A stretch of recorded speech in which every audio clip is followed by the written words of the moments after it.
Welcome to everyone. आमे पूर्व class रे आमर जो रही लोकवाणी रूढ़ी और लोकवाणी जो विषय वस्तु रही तन्मध्य लोकवाणी किसी गुड़े उदाहरण आम पढ़ी जानी बर्तमान अन्य उदाहरण गुड़िक जाना देखा यही उदाहरण बर्तमान जो सुधा जदि आपण मैंने चैनल सब्सक्राइब करना तेरे तापर नुआ नुआ क्लास देखा मत चैनल टी सब्सक्राइब करनी। घुषुरी को पाचिला कदली इतर व अयोग्य व्यक्ति उन्नत परिचर्या अर्थात जदि आप घुषुरी घुषुरी कौन करे पंकरे लोटे खराब माने अड़िया खाए कि घुषुरी को जदि आप सुंदर जिनस सुंदर खाद्य पाचिला कदली देवे से खाइब कि ना खाइबनी तेणुक इतर बा छोट इतर कहले छोट अयोग्य व्यक्ति उन्नत जो व्यक्ति जो जिनस योग्य नुहे ताहा देले से कौन करे तार मूल्य बुझे ना तेणुक दबा ठीक नुहे। घोड़ा 6 टंका को दाना 9 टंका कौन जिनस रक्षणाबेक्षण खर्च जिनसर मूल्य ठार अधिकार अर्थात आप घोड़ा को 6 टंका देकर किणिक आनले कि जो दाना देवे खाइबा को देवे ताहा 9 टंकार किणवा पड़ो तेणुक जो जिनस ठार तार रक्षणाबेक्षण खर्चटा अधिक होगला। चाष तरतर वाणिज्य मठ निर्दिष्ट कार्य को निर्दिष्ट समय संपादन करवा अर्थात जो चाष तरतर कहुई चाष कार्य को तरतर कराए अर्थात जो वर्षा होता है ठीक समय धान बुणीमा रोईमा बाछवा कार्य न कले जो चाष नष्ट हो जाए कि वाणिज्य मठ कि बेपार वाणिज्य तरतर कले क्षति होता है बेपार नष्ट हो जाए ठीक चले ना तेणुक वाणिज्य बेपार वाणिज्य को धीरे सुस्थे देखी आग पछ भल मंद विचार करी कौन कराए ना बेपार कराए तेणुक कहुए निर्दिष्ट कार्य को निर्दिष्ट समय संपादन करवा। चोर मन चोर गंठिली चोर सर्वदा चोरी कर द्रव्य धरा पड़ जा भयर शंकित थाए अर्थात गोटे मंदिर गोटे चोरी होता है पूजक आसिक कहते जो लोक चोर नहीं मुझे जानी किंतु से जानी नथिबे कौन लोकटी चोरी करी किंतु चोर जी चोर होता है से लोक मान मध्य उपस्थित थे से कौन करे ना ता मन में सब डर थाए सतरे मत पूजक जान देते कि मु चोरी कर सब भय हित होइकी थाए। छोट सापर विष टाण छोट बोली हेय मने न करे अर्थात जो आमर थाए जो साप था जो था से जो छोट साप थाए ताहाको कौन कहे बड़ साप ठारू छोट सापटी जदि कौन करे दंशन करता है तेज तार विषटी बहुत टाण होता है तेणुक छोट बोलिकी भाविक हेय मन न कर से जीवन में कौन जिनस को छोट मनीष छोट कार्य भाविकी हेय न करवा कारण ता मध्य गुरुत्व भरी रही है। छोट सापर बड़ विष क्षुद्र मध्य भयंकरता अर्थात गोटे बड़ सापर विष जी न थाए छोट सापर विष अधिका थाए अर्थात ये जो छोट सापर बड़ विष थाए यार कारण आप जानते यार कारण हूँ जिते साप छुआटी जन्म नहीं थाए से कौन ता मध्य विष भरी रही है बड़ साप मध्य विष भरी रही है साप छुआटी जो जन्म नहीं थाए से निजर विष को किभली भाव में प्रयोग करने पड़ो केते परिमाण में प्रयोग करने पड़ो ताहा जानी नथे तेणुक एकाथरे सब विष छाड़ी दे थाए तेणुक तार सब विष छाड़ी दे थाए ताहा अधिक क्षतिकारक होता है कि बड़ साप जी से जानी जाए केते परिमाण में व्यवहार करा केउठी व्यवहार करा तेणुक बड़ सापर विष अधिक विषाक्त न होइतिबा स्थले छोट सापर विष अधिक विषाक्त होता है।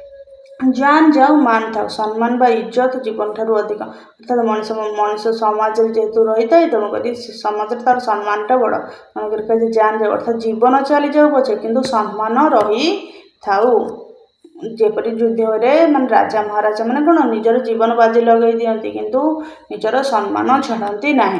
जोर जार मूलक तार शक्तिशाली ही प्रभुत्व विस्तार कर अर्थात जार अधिक जोर अच्छी बल अच्छी से धन बल कहे कल बल कौशल जहाँ पाखे सब थाए से कौन करे निजर प्रभुत्व विस्तार करें।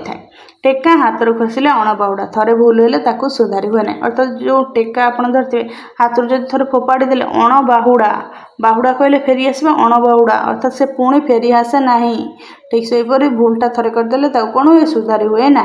डेंगा मुंडे ठेंगा आगुआ लोक दायित्व विपद थाए जो लोकटा डेंगा थाए गोटे ऊपर ठेंगा पहाड़ बसला जो लोकटा डेंगा थी मुंडे आग बाजब ना ना ठीक से जो लोक आग को बढ़ी थाए प्रथम नेतृत्व नहीं था दायित्व नहीं थाए ता मुंडे कौन अधिक दायित्व विपद थाए।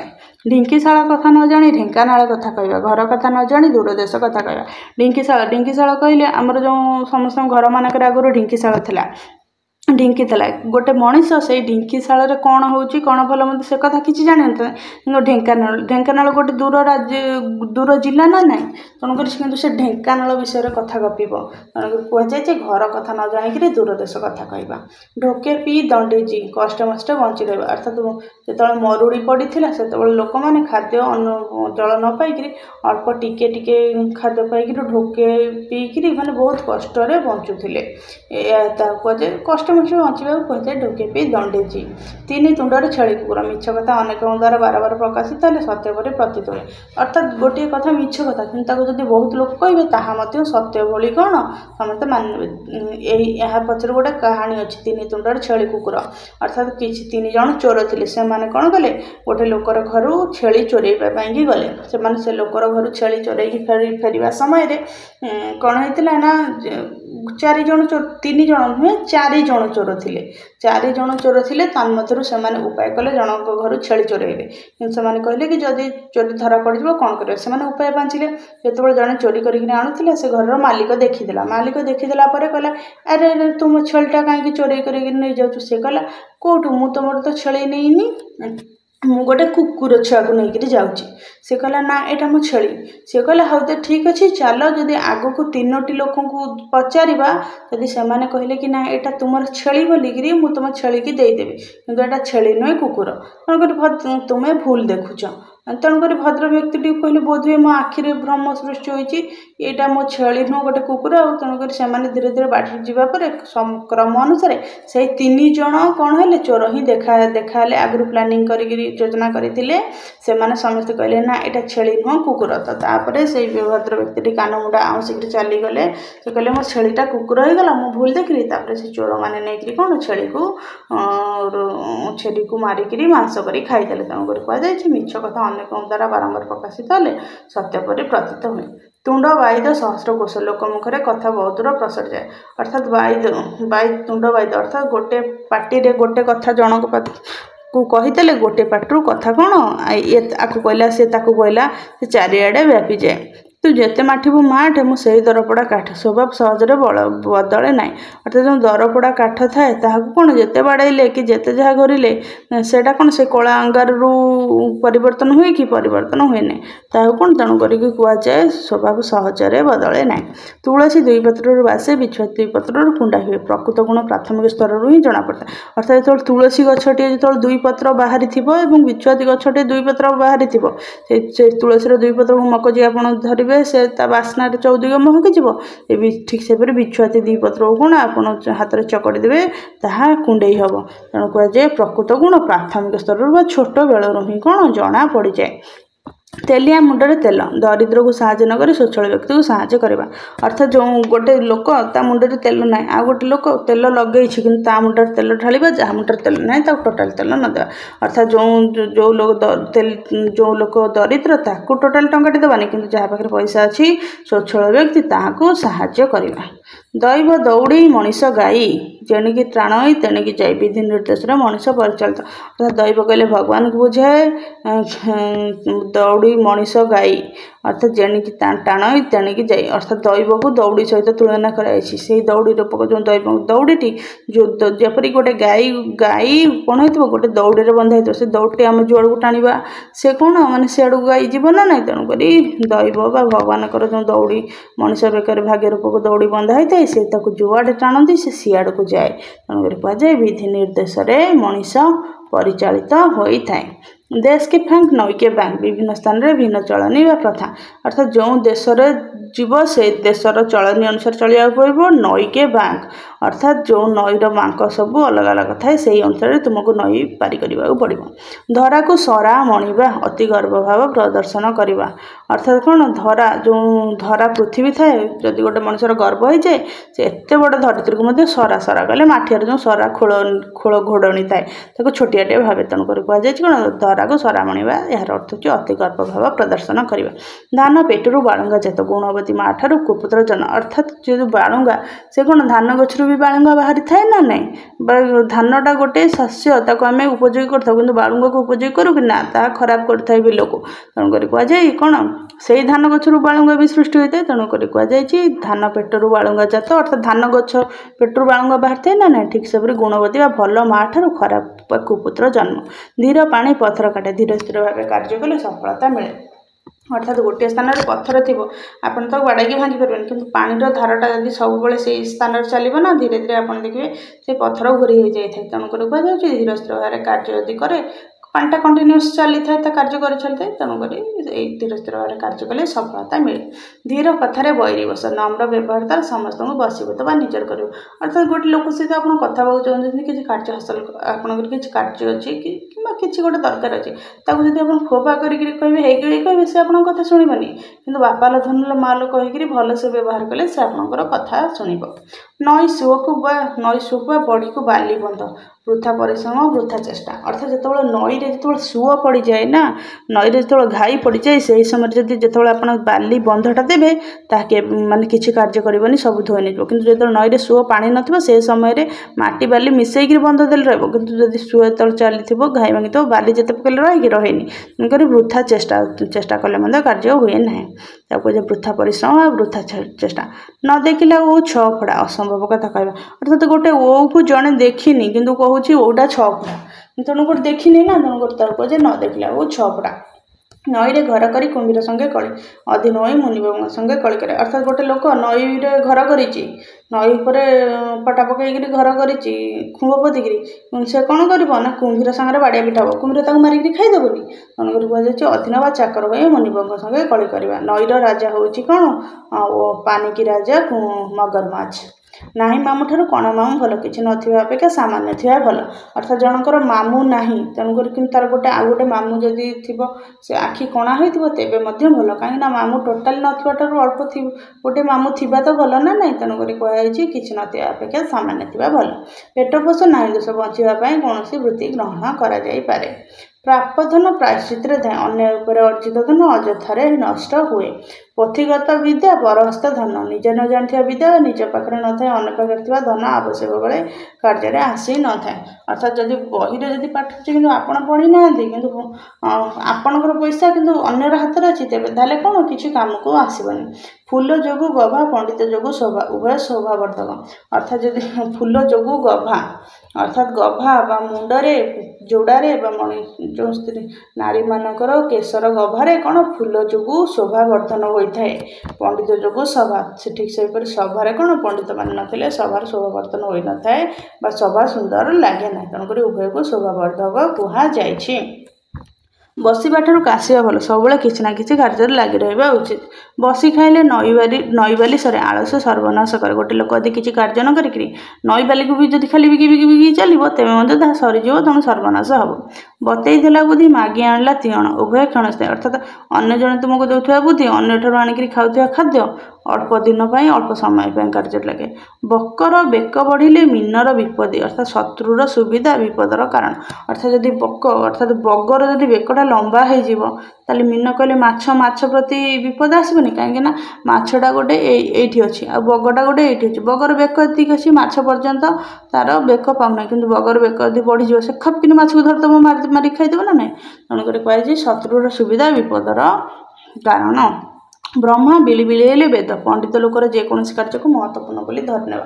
ଅର୍ଥାତ୍ ବ୍ରହ୍ମା ଗୋଟେ ପଣ୍ଡିତ ଲୋକ, ତେଣୁକରି ସେ ଯଦି ଶୋଇକିରି ବିଳି ବିଳଉଛନ୍ତି ବି, ତାଙ୍କର ସେଇ କଥାକୁ କ'ଣ କୁହାଯିବ, ତାହାକୁ ବେଦ କୁହାଯିବ। ବାହା ସରିଲେ ବେଦୀ ମୁହଁ ପୋଡ଼ା, ସ୍ୱାର୍ଥ ସାଧନ ପରେ ଆଗ୍ରହ କମିଯାଏ। ଯେତେବେଳେ ବାହାଘର ସରିଯାଏ, ବେଦୀ ମୁହଁକୁ କେହି ମଧ୍ୟ ଚାହାନ୍ତିନି, ତେଣୁକରି କାର୍ଯ୍ୟ ସରିଗଲା ପରେ କେହି ଚାହାନ୍ତି ନାହିଁ। ମାନିଲେ ଠାକୁର, ନ ମାନିଲେ ପଥର, ନିଜର ଦୃଷ୍ଟିକୋଣ ଅନୁସାରେ ମାନ୍ୟତା ଦେବା ଅଥବା ନ ଦେବା। ଅର୍ଥାତ୍ ସେଇ ପଥରକୁ ରଖି ଠାକୁର ବୋଲିକିରି ସିନ୍ଦୁର ଚନ୍ଦନ ବୋଳିକିରି ପୂଜା କରାଯାଏ, ଆଉ ଯଦି ନ ମାନନ୍ତି ତେବେ ତାହେଲେ ତାକୁ ପଥର ବୋଲିକିରି କୁହାଯାଏ। ତେଣୁକରି ନିଜ ଦୃଷ୍ଟି ଅନୁସାରେ କିଛି ମାନ୍ୟତା ଦେବାକୁ କୁହାଯାଏ। ଯତ୍ନ କଲେ ରତ୍ନ ମିଳେ, ଅଧ୍ୟବସାୟ ସଫଳତାର ଚାବିକାଠି। ଅର୍ଥାତ୍ ଯତ୍ନ କଲେ, ଅର୍ଥାତ୍ ଯଦି ରତ୍ନ ଆମେ ଖୋଜୁଛେ, ସେଥିରେ ମଧ୍ୟ ପରିଶ୍ରମ କରେ। ରତ୍ନ ପାଇବା ପାଇଁ ଖଣି ଖୋଳିଥାଏ, ତେବେ ବହୁତ ଖୋଳିଲା ପରେ ରତ୍ନପତ୍ର ମିଳେ। ତେଣୁକରି ଅଧ୍ୟବସାୟ ବା ପରିଶ୍ରମ ସଫଳତାର ଚାବିକାଠି। ଯେମିତି ଠାକୁର ସେମିତି ପୂଜା, ବାଲି ଗରଡ଼ାକୁ ଚାଉଳ ଭଜା, ଗୁଣ ଘେନି ଆଦର। ଅର୍ଥାତ୍ ଯଦି ଯେଉଁ ଠାକୁର ଯେପରି ମାନେ ପ୍ରସନ୍ନ ହୋଇଥାନ୍ତି, ଲୋକଙ୍କୁ ଦେଖିଥାନ୍ତି, ତାଙ୍କୁ ସେଇଭଳି ଭାବରେ ପୂଜା କରାଯାଏ। ବାଲି ଗରଡ଼ାକୁ ଚାଉଳ ଭଜା, ବାଲି ଗରଡ଼ାରେ କ'ଣ କରାଯାଏ, ଚାଉଳ ଭଜା କରାଯାଏ। କୁହାଯାଇଛି ଗୁଣ ଘିନି ଆଦର କରାଯାଏ। ଯେସାକୁ ତେସା ଯେ ଯେପରି ବ୍ୟବହାର ଦେଖାଇବା ତା ପାଇଁ ଅନୁରୂପ ବ୍ୟବହାର, ଅର୍ଥାତ୍ ଯିଏ ଯେଉଁଭଳି ବ୍ୟବହାର ଦେଖାଇଥାଏ ତାକୁ ସେଇଭଳି ବ୍ୟବହାର କରାଯାଇଥାଏ। ଏହି ଲୋକବାଣୀରେ ଆଉ ଗୋଟେ ଶବ୍ଦ ଅଛି, ଗାଁ ଗହଳିରେ କୁହାଯାଏ ଯେସାକୁ ତେସା ହାରାମଜାଦାକୁ ଟାଙ୍ଗିଆ ବସା, ଅର୍ଥାତ୍ ଯିଏ ଯେମିତି କରିବ ତାକୁ ସେହିପରି ବ୍ୟବହାର। ହାରାମଜାଦା ବୋଲିକରି କହିଲେ ଖରାପ ଲୋକକୁ ଟାଙ୍ଗିଆ ବସା, ଅର୍ଥାତ୍ ଟାଙ୍ଗିଆ ମାଡ଼ ଦରକାର ହୋଇଥାଏ, ଅର୍ଥାତ୍ ତାକୁ ସେହିପରି ବ୍ୟବହାର ଦେଖାଯାଇଥାଏ, କାହିଁକିନା ସେ ସମସ୍ତଙ୍କର କ୍ଷତି କରିଥାଏ। ଯେ ଦେଶ ଯାଇ ସେ ଫଳ ଖାଏ, ସବୁ ସ୍ଥାନରେ ପରିସ୍ଥିତି ସହିତ ଖାପ ଖୁଆଇ ଚଳିବା, ଅର୍ଥାତ୍ ଯେତେବେଳେ ଯଦି ଆପଣ କାଶ୍ମୀର ଯାଉଛନ୍ତି ସେଠାରେ ଆପଣ ସେଓ ଦେଖିବେ, କିନ୍ତୁ ଯଦି ରାଜସ୍ଥାନ ଯାଉଛନ୍ତି ଖଜୁରୀ ଦେଖିବେ। ତେଣୁକରି ଯେଉଁ ଦେଶକୁ ଯାଉଛନ୍ତି ସେଇ ପରିସ୍ଥିତି ସେଇ ଖାଦ୍ୟ ସହିତ ଆପଣଙ୍କୁ ଚଳିବାକୁ ପଡ଼ିବ। ଏହାକୁ ମଧ୍ୟ କୁହାଯାଏ ଦେଶ କେ ଫାଙ୍କ ନଈକେ ବାଙ୍କ, ଲୁଚିଛି ନା ଗୋଡ଼ ଦୁଇଟା ଦିଶୁଛି, ଯେତେ ଘୋଡ଼ାଇଲେ ବି ଦୋଷ ଧରା ପଡ଼େ, ଅର୍ଥାତ୍ ଗୋଟେ ଲୋକ ଲୁଚି ଯାଇଥାଏ କିନ୍ତୁ ତାର ଗୋଡ଼ଟା ଦେଖାଯାଇଥାଏ, ଚୋରି କରିଥାଏ କି ଯାହା କରିଥିବ ଲୁଚିଥିବ ଦେଖାଯାଉଥିବ। ତେଣୁକରି କ'ଣ ସେ ଯେତେ ଲୁଚିଗଲେ ବି ଦୋଷୀଟା ଧରା ପଡ଼ିଯିବ ନା ନାହିଁ, ତେଣୁକରି କୁହାଯାଏ ଯେ ଲୁଚିଛି ନା ଗୋଡ଼ ଦୁଇଟା ଦିଶୁଛି। ଶୋଇଲା ପୁଅର ଭାଗ ନାହିଁ, କର୍ମକୁଣ୍ଠ ଲୋକ ଜୀବନରେ ହାରିଯାଏ, ଅର୍ଥାତ୍ ଗୋଟେ ବାପର 3ଟା 4ଟା ପୁଅ ଅଛନ୍ତି, ଗୋଟେ ବାପ ଭାଗ ବାଣ୍ଟି ବସିଛି, ତ ସେଇ ତାଙ୍କ ମଧ୍ୟରୁ 3ଟି ପୁଅ ମଧ୍ୟରୁ 2 ଜଣ ପୁଅ ତା ବାପା ପାଖରେ ଆସି ଠିଆ ହେଇଛନ୍ତି, ଭାଗ ବଣ୍ଟାରେ ଠିଆ ହେଇଛନ୍ତି, ଦେଖୁଛନ୍ତି ବା ସାହାଯ୍ୟ କରୁଛନ୍ତି। ଆଉ ଗୋଟେ ପୁଅ ସମ୍ପୂର୍ଣ୍ଣ ଭାବରେ ଶୋଇପଡ଼ିଛି, ତାକୁ ଭାଗ ଦେବେ କି ନା, ତାକୁ ଭାଗ ଦେବେ ନାହିଁ। ତେଣୁକରି କର୍ମକୁଣ୍ଠ ଅର୍ଥାତ୍ କର୍ମ କରିବାକୁ କୁଣ୍ଠାବୋଧ କରୁଥିବା, କର୍ମ ନ କରୁଥିବା ଲୋକ ଜୀବନରେ ହାରିଯାଏ। ସଭାରେ ହାଣ୍ଡି ଭାଙ୍ଗିବା, ଗୁପ୍ତ କଥା ପ୍ରକଟ କରିବା, ଅର୍ଥାତ୍ ହାଣ୍ଡି ଭିତରେ କ'ଣ ଅଛି ତାହା କେହି ଦେଖିନଥାଏ, କିନ୍ତୁ ସଭାରେ ଯଦି ହାଣ୍ଡିଟା ବାଡ଼େଇକି ଭାଙ୍ଗି ଦିଆଯାଏ ତା ଭିତରେ କ'ଣ ଅଛି ସମସ୍ତେ ଦେଖିଦେବେ ନା ନାହିଁ। ତେଣୁକରି ସେହିପରି ଗୁପ୍ତ କଥା ପ୍ରକଟ କରିବାକୁ କୁହାଯାଏ ସଭାରେ ହାଣ୍ଡି ଭାଙ୍ଗିବା।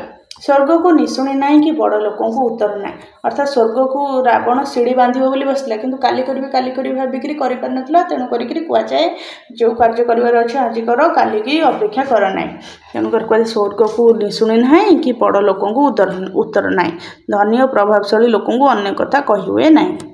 ସିଧା ଆଙ୍ଗୁଠିରେ ଘିଅ ବାହାରେ ନାହିଁ, ସବୁ କାମ ସହଜ ହୁଏ ନାହିଁ, ଅର୍ଥାତ୍ ଗୋଟେ ଡବାରେ ଘିଅ ଥାଏ, ସେ ଘିଅଟାକୁ ଢାଳିଲେ ଯଦି ତରଳିକି ଥାଏ ସେ ଘିଅଟି ପଡ଼ିଯାଏ, କିନ୍ତୁ ଯଦି ଘିଅଟା ବସିଯାଇଥିବ ଆପଣ ସିଧା ଆଙ୍ଗୁଠି ଲଗାଇଲେ ସେ ଡବାରେ ଘିଅଟା ବାହାରେ କି ନା, ବାହାରେ ନାହିଁ, ଆଙ୍ଗୁଠିକୁ ବଙ୍କା କରିବାକୁ ପଡ଼େ। ତେଣୁକରି କୁହାଯାଇଛି ସିଧା ଆଙ୍ଗୁଠିରେ ଘିଅ ବାହାରେ ନାହିଁ ବା ସବୁ କାମ ସହଜରେ ହୁଏ ନାହିଁ। ହାତେ ମାପି ଚାଖଣ୍ଡେ ଚାଲ, ସାବଧାନ ହୋଇ ଚାଲିବା, ଅର୍ଥାତ୍ ହାତେ ମାପିବ ଚାଖଣ୍ଡେ ଚାଲିବ, କ'ଣ ବିପଦ ସୁବିଧା ଅସୁବିଧା ଥିବ ଦେଖି ଚାହିଁକରି ଚଳିବା। ହଲିଲା ପାଣିରେ ଗୋଡ଼ ନ ଦେବା, ଗଣ୍ଡଗୋଳରେ ନ ପଶିବା, ଅର୍ଥାତ୍ ଯେତେବେଳେ ଯେଉଁ ପାଣିଟା ସ୍ଥିର ଥାଏ ଆମେ ଦେଖିକିରି ପୋଖରୀ ନଈକି ଯାଇଥାଉ, କିନ୍ତୁ ଯେତେବେଳେ ପାଣିଟା ହଲଚଲ ହେଉଥାଏ ସେଠି କୁମ୍ଭୀର ଅଛି, ସାପ ଅଛି, ବେଙ୍ଗ ଅଛି, କ'ଣ ଅଛି କି ଭଉଁରୀ ପଡ଼ିଛି ଆମେ କ'ଣ ଜାଣିଛେ କି, ତେଣୁକରି ସେଠାକୁ ଯିବା ବିପଦ ନା ନାହିଁ। ତେଣୁକରି କୁହାଯାଇଛି ହଲିଲା ପାଣିରେ ଗୋଡ଼ ନ ଦେବା, ଏହାର ଅର୍ଥ ହେଉଛି ଗଣ୍ଡଗୋଳରେ ନ ପଶିବା। ହାତ ଅଳସେ ନିଶ ବଙ୍କା, ଅଳସୁଆ ଦୁଃଖ ପାଇଁ, ଅର୍ଥାତ୍ ଯଦି ଗୋଟେ ମଣିଷ ନିଶ ରଖିଥିବ ସେ ନିଶକୁ ଯଦି ହାତରେ ନ ସଳଖିବ ନିଶଟା କ'ଣ ଏମିତି ଧୀରେ ଧୀରେ ମୋଡ଼ି ହେଇକିରି ବଙ୍କା ହେଇଯିବ ନା ନାହିଁ। ଠିକ୍ ସେପରି ଯେଉଁ ଅଳସୁଆ ଲୋକ କାର୍ଯ୍ୟ ନ କରିବାରୁ ସବୁବେଳେ ଦୁଃଖ ପାଇଥାଏ। ତ ଏହା ହିଁ ଥିଲା ଆପଣମାନଙ୍କର ଲୋକବାଣୀର ଯେଉଁ ରହିଥିଲା ଉଦାହରଣ ଏବଂ ତାହାର ଅର୍ଥ। ଯଦି ଆପଣମାନଙ୍କୁ ଆମ କ୍ଲାସ୍ଟି ଭଲ ଲାଗିଛି ତେବେ ତାହେଲେ ନୂଆ କ୍ଲାସ୍ ଦେଖିବା ପାଇଁ ଆମ ଚ୍ୟାନେଲଟିକୁ ପ୍ରଥମେ ସବସ୍କ୍ରାଇବ୍ କରିନିଅନ୍ତୁ। ତ ଏହିପରି ନୂଆ କ୍ଲାସ୍ ଗୁଡ଼ିକ ଆମେ ରାଜ୍ୟ ସରକାରଙ୍କର ବିଭିନ୍ନ ପ୍ରବେଶିକା ପରୀକ୍ଷା ଏବଂ ନିଯୁକ୍ତି ପରୀକ୍ଷା ନିମନ୍ତେ ଆମ ଚ୍ୟାନେଲରେ ଅପଲୋଡ଼ କରାଯାଉଛି। ତ ପ୍ରଥମେ ନୋଟିଫିକେସନ୍ ପାଇବା ପାଇଁ, କ୍ଲାସ୍ ଦେଖିବା ପାଇଁ ଚ୍ୟାନେଲଟିକୁ ସବସ୍କ୍ରାଇବ୍ କରିନିଅନ୍ତୁ।